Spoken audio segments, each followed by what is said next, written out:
नमस्कार, मैं हूं श्रद्धा। आप देख रहे न्यूज़ 18 मध्य प्रदेश छत्तीसगढ़। नक्सल प्रभावित बीजापुर में जवान न केवल सुरक्षा और शांति बहाली के लिए दिन रात संघर्ष कर रहे हैं, बल्कि सामाजिक सरोकार भी निभा रहे हैं। इसी क्रम में मंगालूर मार्ग पर स्थित सीआरपीएफ 85 बटालियन के जवानों द्वारा गर्भवती महिलाओं को कंधे पर लादकर अस्पताल तक पहुंचाया जा रहा है। गश्त के दौरान बीमार ग्रामीणों का इलाज भी सुनिश्चित करा रहे हैं। इससे जनसामान्य में जवानों के प्रति सम्मान बढ़ा है। मंगलवार को जवान गश्त पर निकले थे। इस दौरान उन्हें एक छात्र ने बताया कि गांव में गर्भवती महिला प्रसव पीड़ा से कराह रही है। अगर समय पर उसे अस्पताल नहीं पहुंचाया गया तो उसकी जान को खतरा हो सकता है। छात्र की बात को सुनते ही जवानों ने तत्काल महिला के घर जाकर उस गर्भवती महिला को चारपाई के सहारे कांधे पर लादकर 6 किलोमीटर पैदल दुर्गम क्षेत्रों में से सफर कर एम्बुलेंस तक पहुंचाया, जिसके बाद महिला को एम्बुलेंस की मदद से जिला अस्पताल में भर्ती कराया गया। बताया जा रहा है कि अस्पताल में महिला को पर्याप्त चिकित्सा सुविधा मिलनी शुरू हो गई। केंद्रीय आंतरिक सुरक्षा सलाहकार के विजय कुमार राजनांदगांव दौरे पर पहुंचे, जहां पुलिस ट्रेनिंग सेंटर में अंतर्राज्यीय नक्सल विरोधी अभियान पर 2 दिवसीय कार्यशाला का आयोजन किया गया था। कार्यशाला में महाराष्ट्र के गढ़चिरौली, मध्य प्रदेश के बालाघाट, छत्तीसगढ़ के नारायणपुर, कांकेर और राजनांदगांव के police, DRG, STF, ITBP, BSF, CRPF के आला अधिकारी शामिल हुए। के विजय कुमार ने क्षेत्र में चलाए जा रहे नक्सली उन्मूलन की गतिविधियों की जानकारी ली और कई अहम सुझाव दिए। खात्मा के लिए कार्यशाला तैयार की जा रही है और साथ ही यहाँ सभी पूरे सीआरपीएफ, बीएसएफ, आईटीबीपी और तमाम हमारे डीआरजी, जिला बल, एसटीएफ और गढ़चिरौली के सीसीटी के सभी अधिकारी कर्मचारी सब सीआरपीएफ डीजीएपी माहेश्वरी छत्तीसगढ़ दौरे पर आए हुए हैं। एपी माहेश्वरी बीजापुर समेत बस्तर के कैंपों का दौरा कर जवानों से मुलाकात करेंगे। 22 जनवरी को रायपुर आकर देर शाम दिल्ली रवाना होंगे। सुकमा में सुरक्षा बलों को बड़ी कामयाबी मिली। चिंतलनार थाना क्षेत्र ने सुरक्षा बलों ने 4 नक्सलियों को गिरफ्तार किया। गिरफ्तार नक्सली पर कई संगीन आरोप थे। इतना ही नहीं, इन नक्सलियों पर पुलिस पार्टी पर हमला करने का भी आरोप है। दंतेवाड़ा के एनएमडीसी के किरंदुल के लोहा खदान में आग लग गई। खदान के 11C के टाउन हिल में आग लगी है। आग लगने का कारण कन्वेयर बेल्ट का रोटर जाम होना बताया जा रहा है, जिससे 90 मीटर बेल्ट जलकर राख हो गया। सीआईएसएफ के जवान और फायर ब्रिगेड की टीम ने घटनास्थल पर पहुंचकर आग पर काबू पा लिया। प्रेमसाय सिंह ने सीए और एनआरसी के मुद्दे पर बीजेपी के खिलाफ बड़ा बयान दिया है। मंत्री ने कहा कि जो लोग एनआरसी लागू करने की बात कर रहे हैं उन्हें डूबकर मर जाना चाहिए, क्योंकि सीए और एनआरसी से सबसे ज्यादा दिक्कत आदिवासियों को होगी, क्योंकि जाति प्रमाण पत्र बनाने के लिए जिन आदिवासियों को इतनी परेशानियों से गुजरना पड़ता है वे नागरिकता कैसे प्रमाणित करेंगे। इसके साथ ही उन्होंने रमन सिंह पर निशाना साधा। प्रेमसाय सिंह ने कहा कि किसानों के नाम पर न केवल रमन सिंह ने झूठ बोला, बल्कि विधानसभा में राज्यपाल से भी झूठ बुलवाया। ज्यादा नुकसान अगर होने वाला तो आदिवासियों को नुकसान होने वाला है। आज ग्रामीण क्षेत्र में जो हमारे आदिवासी भाई, अनुसूचित जाति, जनजाति के, ओबीसी के, जो जाति प्रमाण पत्र बनवाने में कितना उनको दिक्कत होता है कि कहाँ मतलब उसकी पैदाइशी कहाँ हुई। अब तो उनके नाम से कि कहाँ आपका अगर नाम में कहीं अगर स्पेलिंग में कहीं अगर गलती है या उसमें कहीं मात्रा में त्रुटि है तो भी वो व्यक्ति भारत का नागरिक नहीं बन सकता। ऐसे कानून लाने वाले ये भारतीय जनता पार्टी को तो डूब कर मर देना चाहिए इन लोगों को कि जो देश को बीजेपी सीए समर्थन रैली के बहाने बड़ा शक्ति प्रदर्शन करने की तैयारी में है। राजधानी में 22 जनवरी को हिंद स्पोर्टिंग ग्राउंड में बड़ी रैली के बाद आम सभा होगी। भाजपा के सभी मंडलों से बड़ी संख्या में कार्यकर्ता और लोग इकट्ठा होंगे। यूपी के डिप्टी सीएम मौर्य यहां सभा को संबोधित करेंगे। रैली शामिल होने के लिए पार्टी के कार्यकर्ताओं के साथ बुद्धिजीवी, सामाजिक और आध्यात्मिक संगठनों को भी आमंत्रित। शक्ति प्रदर्शन नहीं है ये। सामान्यतः जिस प्रकार से सीए लेकर के इस प्रकार से देश के अंदर भ्रम की स्थिति जो निर्मित करी है कांग्रेस पार्टी ने, अन्य लोगों ने मिल करके उस स्थिति को स्पष्ट करना, और इसलिए कि इसके अंदर नागरिकता देने का विषय नहीं है। ये देश के नागरिक जो ऑलरेडी नागरिक हैं, किसी को निकालने का विषय नहीं है। और ये विषय जब जनता के बीच में आ चुका उसके बाद में भी समझने को तैयार नहीं। राजनांदगांव के जयस्तंभ चौक पर एनआरसी, सीए, एनपीआर के विरोध में धरना प्रदर्शन किया जा रहा है। संविधान संघर्ष समिति द्वारा 3 मुद्दों के विरोध में हस्ताक्षर अभियान भी चलाया जा रहा है। इस धरने में शामिल लोग केंद्र सरकार से इस कानून को वापस लेने की मांग कर रहे हैं। खास बात, प्रदर्शन कर रहे लोग इसे शाहीन बाग के आंदोलन का विस्तार बता रहे हैं। जम्मू कश्मीर के डीएसपी देवेंद्र सिंह की गिरफ्तारी और जांच के लिए एनआईए को जिम्मेदारी दिए जाने के मामले में छत्तीसगढ़ के सीएम भूपेश बघेल ने केंद्र सरकार पर जमकर निशाना साधा। सीएम ने कहा कि अपने पुलिस पर भरोसा न कर अपने अधीन एनआईए के मामले की जांच करवाना कई सवालों को जन्म देता है। आखिर इसको आनन फानन में एनआईए को क्यों सौंपा गया है? क्या राज है जिसको छुपाना चाहते हैं? ये हम लोग तो शुरू से कह रहे हैं कि पुलवामा की जो घटना है उसमें बड़ा षड्यंत्र हुआ है, और अब जब ये पकड़ा गया है और पकड़े जाने के बाद इसको जिस प्रकार से एनआईए दिया गया है, ये बहुत सारे सीएम ने मधेपुरा न्यायिक आयोग को लेकर बीजेपी पर निशाना साधा है। सीएम भूपेश ने कहा कि एसपी सहित 29 पुलिसकर्मी शहीद हो गए, लेकिन बीजेपी ने जांच नहीं कराई।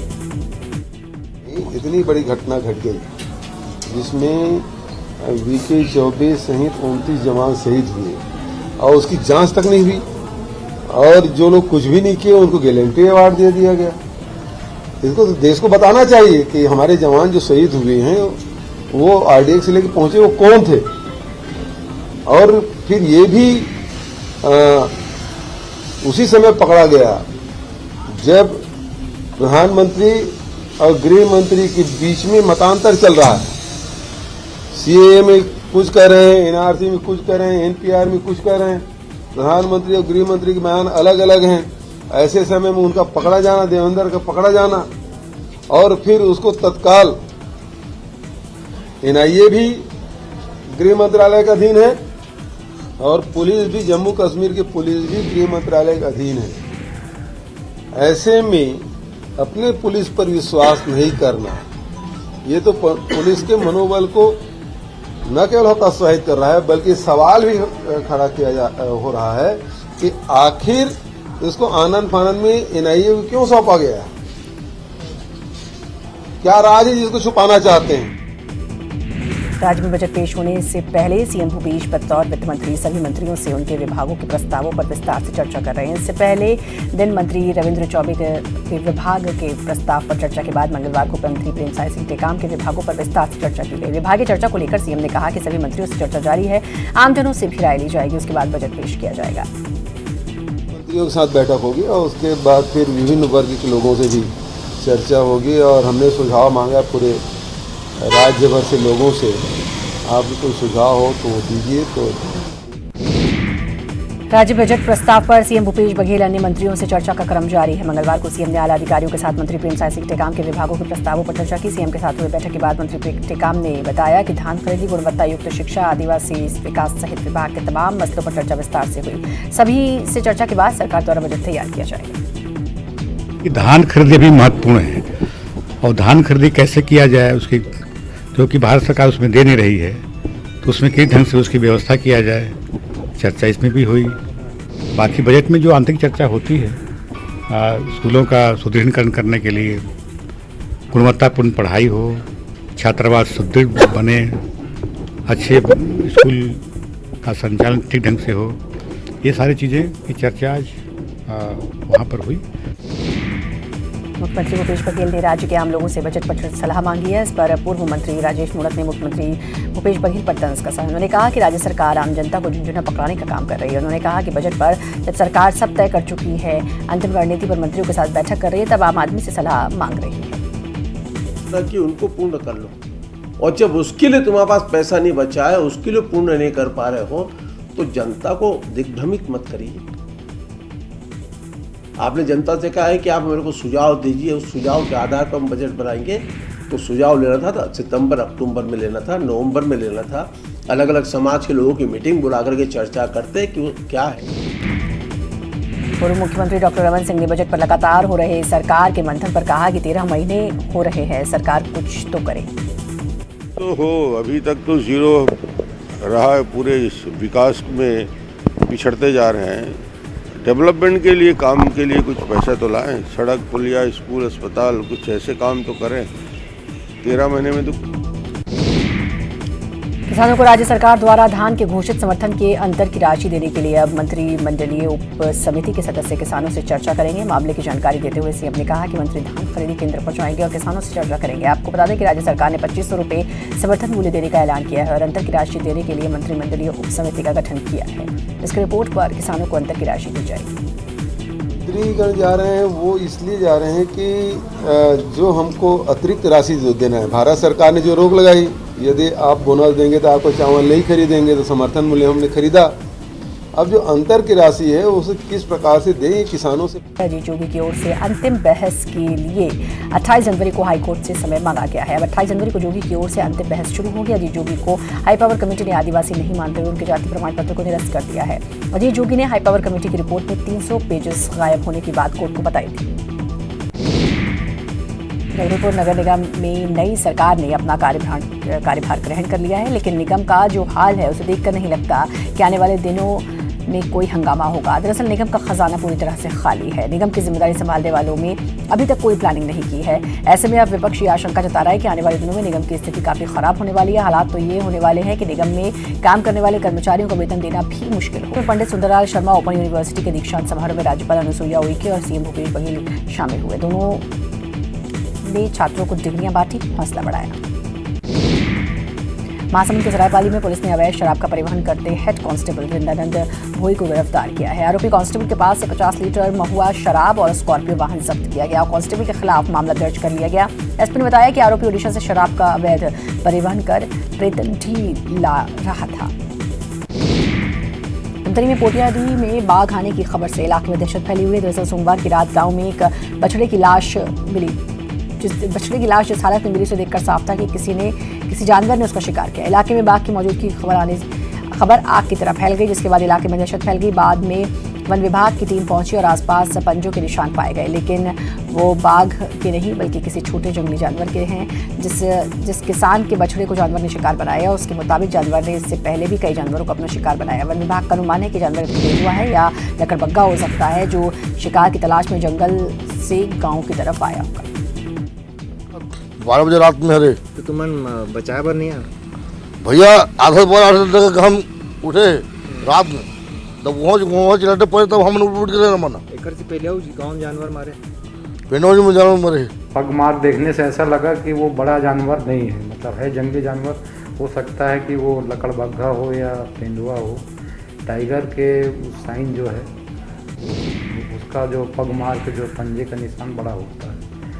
फिर भी हम लोग जो है उसको आसपास पूरा पंजा ढूंढने की कोशिश किए हैं और लोगों को भी अलर्ट किए हैं कि ऐसी कोई सूचना मिलती है तो जो है। दुर्ग फैमिली कोर्ट के शिफ्टिंग मामले में अधिवक्ता संघ दुर्ग ने चीफ जस्टिस के डिवीजन बेंच से माफी मांग ली। साथ ही चल रहे स्ट्राइक को भी खत्म करने की बात कही। हाईकोर्ट ने 28 जनवरी को लिखित में जवाब देने को कहा। वकील दुर्ग की फैमिली कोर्ट को शिफ्टिंग किए जाने का विरोध कर रहे हैं। इस दौरान कोर्ट का काम बाधित होने और जजों के खिलाफ अपशब्द के इस्तेमाल पर चीफ जस्टिस ने नाराजगी जताई और कड़े आदेश दिए।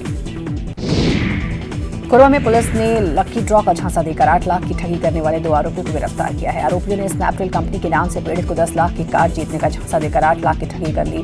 दोनों आरोपी बिहार के हैं। पुलिस ने पूछताछ के बाद और भी लोगों के गिरफ्तार होने की संभावना जताई है। के नाम से 10 लाख रुपए निकला है, ऐसा करके फ़ोन आया था और फ़ोन कॉल्स में लकी ड्रॉ का झूठा दिलासा देकर, झांसा देकर इनसे 8 लाख रुपए की ठगी कर ली गई थी। आरोपियों के कब्जे से बहुत सारे एटीएम और पासबुक्स वगैरह मिले। अभी प्रकरण विवेचना में है। अन्य आरोपियों की गिरफ्तारी। रायपुर बाटा गांव स्थित 150 MLT पानी टंकी में सफाई का काम जारी है। टंकी और पानी सप्लाई की क्षमता में विस्तार किया जा रहा है। 650 HP के 6 नए मोटर पंप लगाए जा रहे हैं। दावा है कि इससे शहरवासियों को शुद्ध पानी मिल सकेगा। हमारा जो रॉ वाटर का स्टोरेज कैपेसिटी भी बढ़ जाएगी। मतलब हमारा द्रुत गति में ज़्यादा कैपेसिटी का मोटर है तो वो पानी हमारा वहाँ पे चला जाएगा। दूसरा क्लियर वाटर में भी 650 HP के क्लियर वाटर हाई प्रेशर के जिसका हेड भी है ज़्यादा है, तो ज़्यादा से ज़्यादा ऊंची टंकी में प्रेशर में पानी चला जाएगा। मतलब ज़्यादा से ज़्यादा हम क्लियर वाटर शुद्ध वाटर शहर को दें। बेमेतरा में देवकर नगर पंचायत और थाना खमरिया नगर पंचायत में भाजपा के अध्यक्ष और उपाध्यक्ष का शपथ ग्रहण समारोह हुआ। कार्यक्रम में पूर्व मुख्यमंत्री डॉक्टर रमन सिंह शामिल हुए। इसके अलावा सांसद विजय बघेल, पूर्व विधायक लाभचंद बाफना और अवधेश चंदेल सहित भारी संख्या में भाजपा कार्यकर्ता मौजूद रहे। रमन सिंह ने लोगों का धन्यवाद करते हुए कहा कि सरकार बदलने के बाद भी आप लोगों ने जो भरोसा भाजपा पर जताया है उस पर वो खरे उतरेंगे। कोरबा में छत्तीसगढ़ क्रांति द्वारा अभद्र टिप्पणी कर समाज को जातिगत परदेशिया कहकर सामाजिक स्तर पर ठेस पहुंचाने पर कलेक्टर, एसपी, प्रधानमंत्री और राज्यपाल के नाम ज्ञापन सौंपा। सर्व समाज ने आरोप लगाया कि क्रांति सेना द्वारा प्रदेश के कुछ शहरों और गांवों में जाति विशेष पर अभद्र टिप्पणी कर आपसी सौहार्दपूर्ण वातावरण को खराब कर रहे हैं। सर्व समाज ने फेसबुक और व्हाट्सएप पर भड़काऊ टिप्पणी पर रोक लगाने की मांग की है। रायगढ़ के सरिया पुलिस ने भारी मात्रा में विस्फोटक बरामद किया है। सरिया पुलिस ने ओडिशा से लगे हुए ग्राम कंचनपुर में घेराबंदी करके ओडिशा से आ रहे बोलेरो वाहन को रोककर चेकिंग की गई। पुलिस को वाहन से 7 बोरी ammonium nitrate, 7 detonator, 1 bundle safety wire बरामद किया। पुलिस ने वाहन समेत सभी चीजों को जब्त कर आरोपियों को हिरासत में लेकर पूछताछ कर रही है। मामले में सुरेश तांडी नाम के युवक को भी पुलिस ने गिरफ्तार किया है। धमतरी में धान खरीद लिमिट करने के खिलाफ किसान लगातार आंदोलन और प्रदर्शन कर रहे हैं। किसानों ने आज कुरुद मगर रोड पर मेगा गांव के पास चक्का जाम कर दिया। दरअसल सरकार ने किसानों से एक एक दाना धान खरीदने का वादा किया हुआ है, लेकिन सोसाइटी में किसानों का पूरा धान एक बार में नहीं खरीदा जा रहा है, जिसके कारण किसानों के सामने अपने धान का भंडारण और बार बार परिवहन करने की समस्या खड़ी हो गई है, जिससे किसान काफी परेशान हैं और प्रदर्शन करने पर मजबूर हो गए हैं। और इसी के साथ फिलहाल इस बुलेटिन में इतना ही। बाकी खबरों के लिए लगातार बने रहिए न्यूज़ 18 मध्य प्रदेश छत्तीसगढ़ के साथ।